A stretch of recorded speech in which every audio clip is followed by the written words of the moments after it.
Welcome back to baseball from where I sit. It's a dreary, wet day here on the west coast of Vancouver Island. It's a very wet day in Florida as well, so I know what they're going through. A lot of games canceled, but we're going to talk about expansion today. It's something that's come up from time to time. That the thought is that probably 32 teams instead of the current 30. Um, a lot of sites on social media groups have expansion pages and things like that. So it's something that people are looking forward to.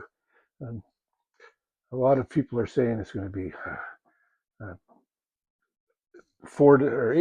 eight divisions of four teams, just like the National Football League is.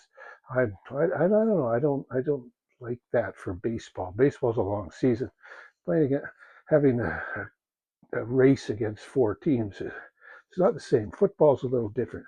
So my proposal is four separate leagues as opposed to the current three divisions in each of the Americans and National Leagues, five teams in each division, 30 teams total. This would be four leagues of eight teams for a total of 32 teams. My proposal, no national and American leagues. Let's say this first. This is just how I'd love to see it. I don't know that this is going to happen. It, I'm hard pressed to think it will. So no American and National Leagues. Really, with the way interleague play is now and everybody playing each other all season long, what's the difference? Years ago, the National League used to play only the National League teams, American League, only the American League teams would play against each other. And then the World Series is when they met. That's the only time they met.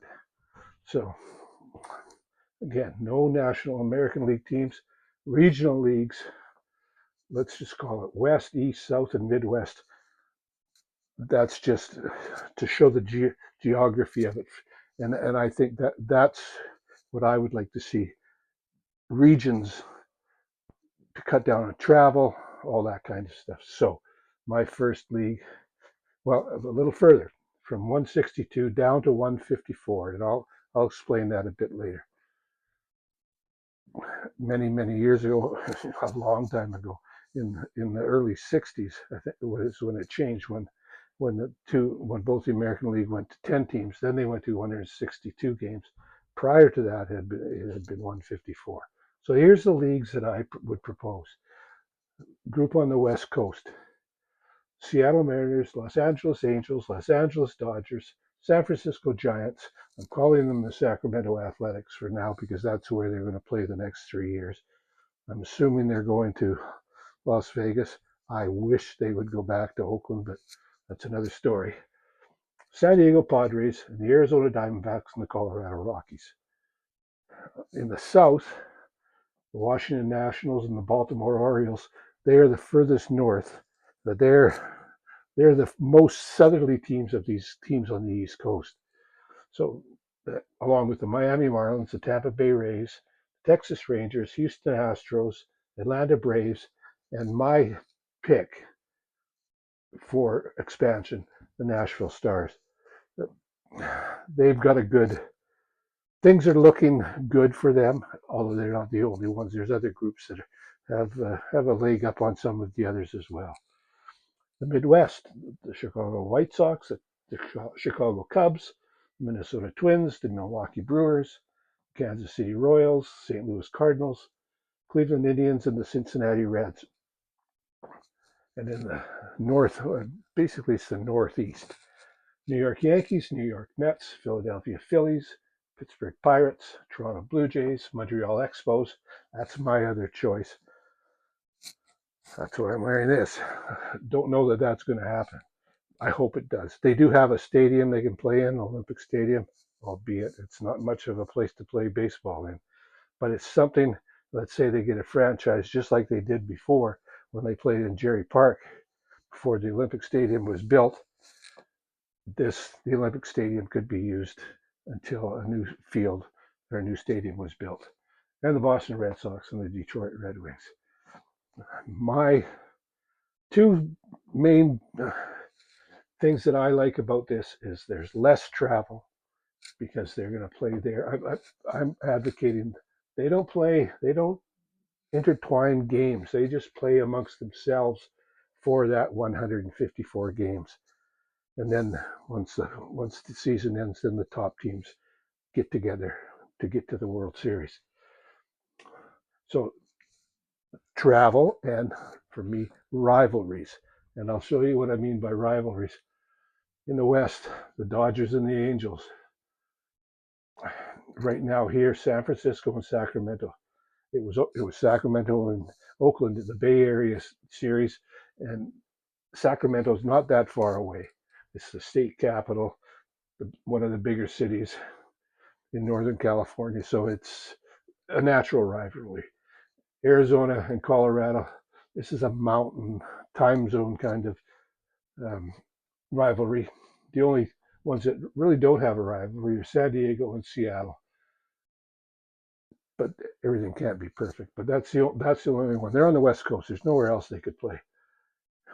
In the South, the Nationals and the Orioles. As I say, they're you can almost think of them as a northern team, but they're quite far south, as far south, more farther south than these guys are. Any of these guys are, and they're right next to each other. I don't know what the distance is. It's not very far. It's a bus trip rather than a plane flight. The Miami Marlins and the Tampa Bay Rays in Florida, Texas Rangers and the Houston Astros in Texas, and the Atlanta Braves, the big city of the South, of the deep South. Anybody can compete with them, and this is a rising city. Nashville is a booming city now, and so why not a booming city against the old money, let's call it. In the Midwest, the two teams in Chicago, the White Sox and the Cubs. North of that are the Twins and the Brewers. And in Missouri, Kansas City and St. Louis. And in Ohio, the Indians and the Reds. All great natural rivalries. Up in the north or the northeast, the Yankees and the Mets. In New York City, Philadelphia and Pittsburgh. In Pennsylvania, Toronto and Montreal. In Canada, in Eastern Canada. The only Boston, Detroit, they don't match up well, but years ago, Detroit used to be in the American League East with the Blue Jays when they were both good. This was a real rivalry. And a hockey, Leafs and Red Wings, that can always be a rivalry. The Red Sox, they have, again, a hockey rivalry, the Bruins and the Canadians. So they could fit in there, and everybody knows the Yankees and the Red Sox are bitter enemies. So there's the rivalries, and that's I like that aspect of it. When the two leagues started, when interleague play started years ago, and there was games, and there's going to be this year. I think those rivalry games will be happening this year, and that's what I look forward to is those games. So beyond that now. The playoffs in the World Series. Some people say there's too many teams. In my scenario, there would be less. But my scenario, I'm borrowing something from Europe.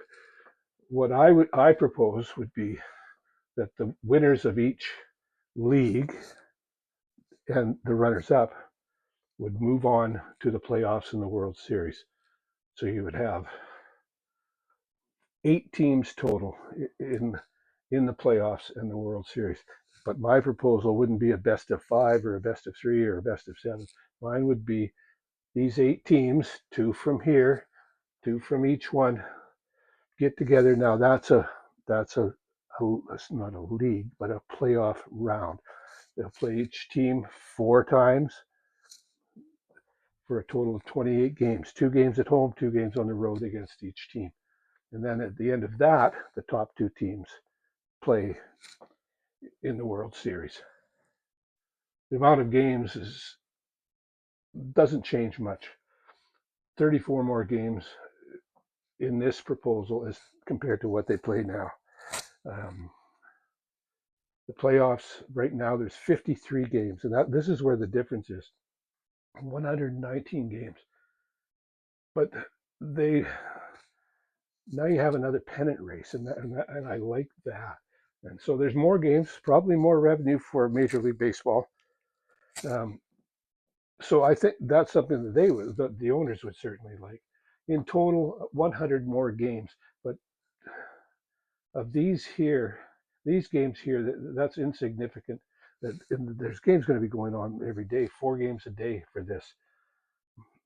In my proposal, I see them playing they'll have Monday off, so they'll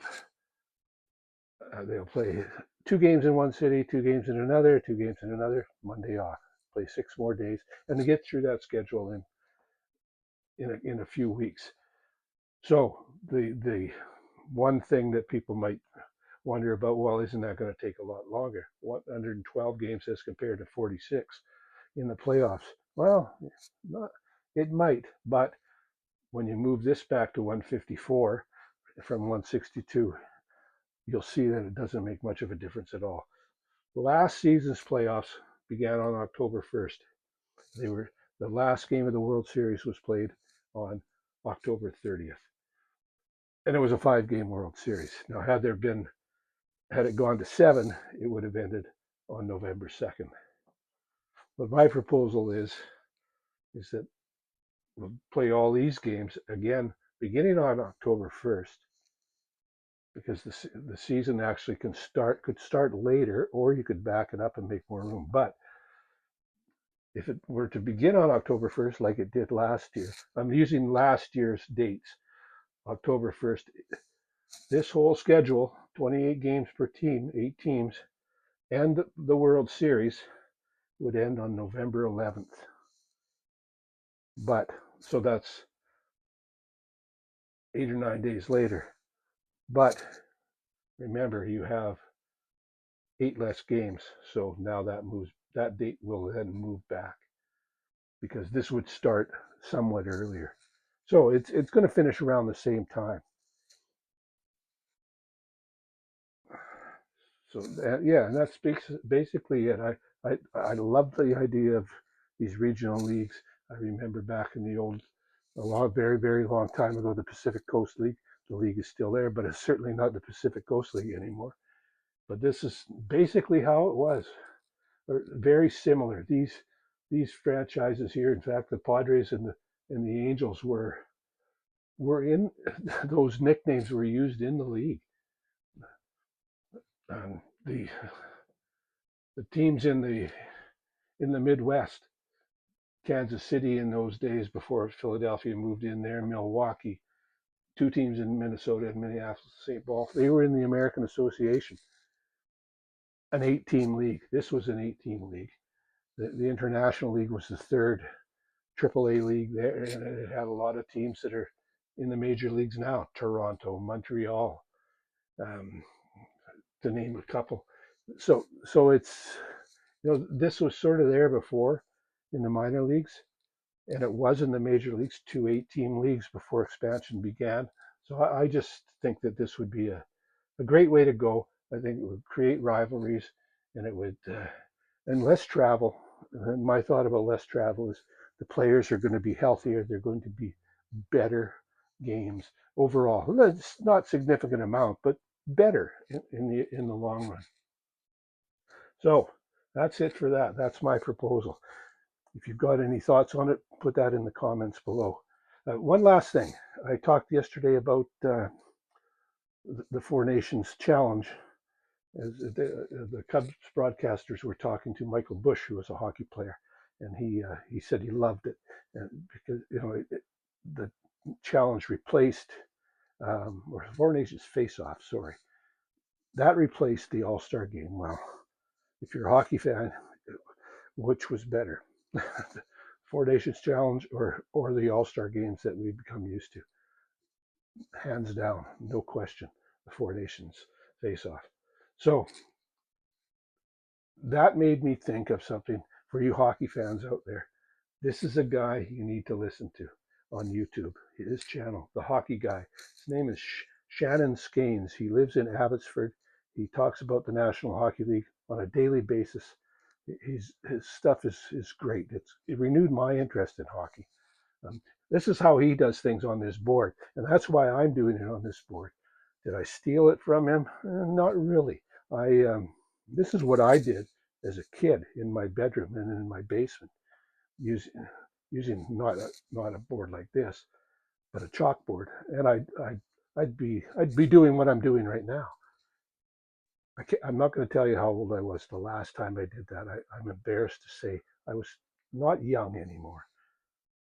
I just love doing it. But anyway, take a look at him, the hockey guy on YouTube. It's great stuff. So again, if you've got any thoughts on this, let me know in the comments below. If and if you haven't already, please hit like and subscribe. I'd really appreciate your support. I'll talk to you again soon.